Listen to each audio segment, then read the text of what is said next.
अब हम देखेंगे DC analysis of the dual input unbalance output differential amplifier. तो डीसी एनालिसिस में सबसे पहले हमें यहाँ पे कैलकुलेट करना है क्विसेंट कलेक्टर करंट, तो है ICQ, क्विसेंट कलेक्टर करंट, इसको यहाँ पे फाइंड आउट करना है। और quiescent collector emitter voltage VCEQ, वो हमें यहाँ पे फाइंड आउट करना है। तो इसके डीसी एनालिसिस से हम यहाँ पे क्विसेंट कलेक्टर करंट और क्विसेंट कलेक्टर इमिटर वोल्टेज यहाँ पे फाइंड आउट करेंगे। तो इसको फाइंड आउट करने के लिए हमें सबसे पहले जो डिफरेंशियल एम्पलीफायर है उसको डीसी इक्विवेलेंट सर्किट में कन्वर्ट करना पड़ेगा। तो ये डीसी इक्विवेलेंट सर्किट में हम वैसे कन्वर्ट करेंगे कि इनपुट वोल्टेजेस जो है Vin1 और Vin2, इसको हम 0 और शॉर्ट सर्किट में कन्वर्ट करेंगे और उस के लिए हम यहाँ पे बताएंगे कि ये ICQ और VCEQ किस तरह से फाइंड आउट कर सकते हैं। तो सबसे पहले यहाँ पे जो सर्किट है, मेन जो यहाँ पे सर्किट है, इस सर्किट को हमने इनपुट वोल्टेज 1 और इनपुट वोल्टेज 2 को 0 सपोज किया, शॉर्ट सर्किट सपोज किया है यहाँ पे, और उसके बाद इसका डीसी इक्विवेलेंट सर्किट बनाया। और अब हम फाइंड आउट करते हैं कि इसके डीसी एनालिसिस से ICQ कैसे फाइंड आउट करेंगे। तो सबसे पहले किरचॉफ्स वोल्टेज लॉ अप्लाई करेंगे at the base to emitter loop of the transistor Q1। तो हमें किरचॉफ्स वोल्टेज लॉ से इक्वेशन मिलेगी base to emitter loop of the transistor Q1। तो Q1 के अक्रॉस में हम यहाँ पे KVL अप्लाई करेंगे base to emitter terminal loop के अकॉर्डिंग। तो KVL से इक्वेशन मिलने वाली हमें R in into the IB plus VBE plus twice of IE into RE is equal to the VEE। ये मिल गया हमें। KVL अप्लाई करेंगे अक्रॉस द ट्रांजिस्टर Q1 के अक्रॉस में बेस टू इमिटर लूप में। पर IB हमारे पास जो है IB वो है IC in divide by beta DC, और जो IE है इमिटर करंट है उसको हम कलेक्टर करंट यहाँ पे सपोज कर रहे हैं। तो ये वैल्यू अगर हम इस इक्वेशन में पुट करते हैं तो ये इक्वेशन हमें मिलेगी R input is equal to IB की वैल्यू हम पुट करेंगे IC divide by beta DC।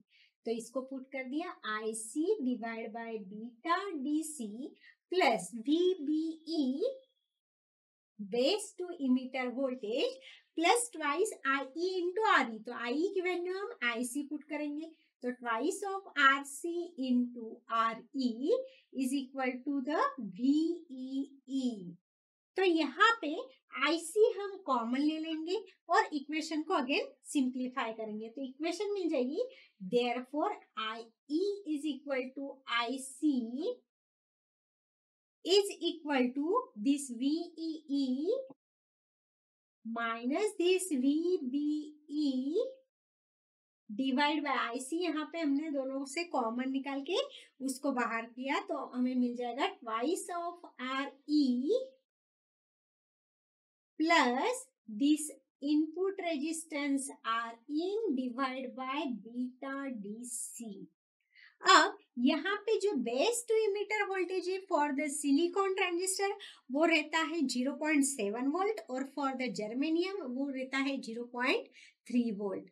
तो यहाँ पे हम ये सपोज करेंगे कि RIN input resistance divide by beta DC ये बहुत कम है, वेरी स्मॉल है then this twice of RE। तो इसको हम यहाँ पे निग्लिजिबल सपोज करेंगे, इसलिए ये इक्वेशन अगेन हम सिंप्लीफाई करेंगे तो IE is equal to IC is equal to equation मिल जाएगी हमें VEE minus of VBE divide by this twice of RE।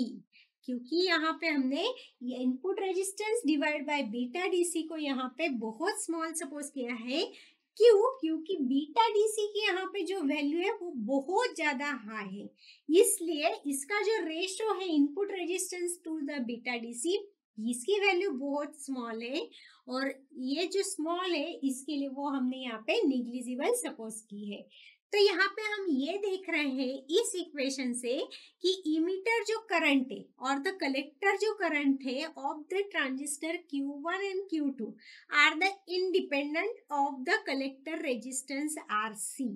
RC से इंडिपेंडेंट है क्योंकि इसका जो इक्वेशन हमें यहाँ पे मिली है इसमें RC नहीं है, कलेक्टर रेजिस्टेंस नहीं है, इसलिए ये जो है इमीटर करंट और कलेक्टर करंट वो RC के ऊपर इंडिपेंडेंटली रहते हैं।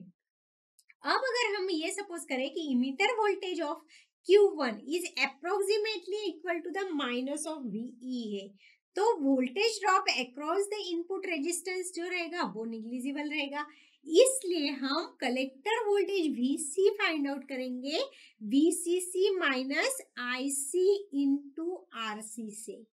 तो यहाँ पे सबसे पहले हमें VC is equal to VCC minus IC into RC। अब हमें फाइंड आउट करना है कि कलेक्टर टू इमीटर वोल्टेज, हमने यहाँ पे कलेक्टर करंट ये फाइंड आउट कर लिया है, अब हमें फाइंड आउट करना है कलेक्टर टू इमीटर वोल्टेज।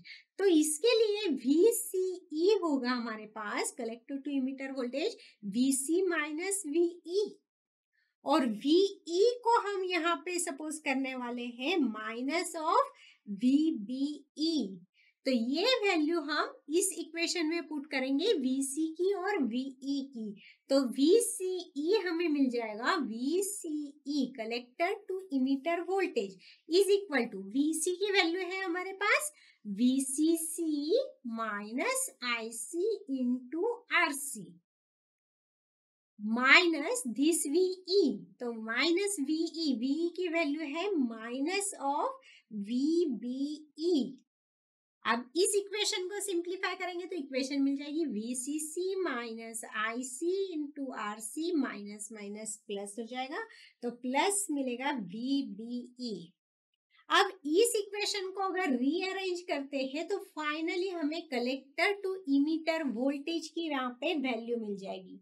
तो यहाँ पे इक्वेशन को रीअरेंज करेंगे तो वो हो जाएगी VCC plus this VBE base to emitter voltage minus this collector current into the collector resistance IRC। तो ये हो गया हमारा यहाँ पे VCE, वो है कलेक्टर टू इमीटर वोल्टेज, और उसकी वैल्यू हो गई VCC plus VBE minus IC into RC। तो ड्यूअल इनपुट अनबैलेंस आउटपुट में हमने DC एनालिसिस के थ्रू, मतलब DC इक्विवेलेंट सर्किट बना के हमने यहाँ पे कलेक्टर करंट और कलेक्टर टू इमीटर वोल्टेज की वैल्यू यहाँ पे फाइंड आउट की है।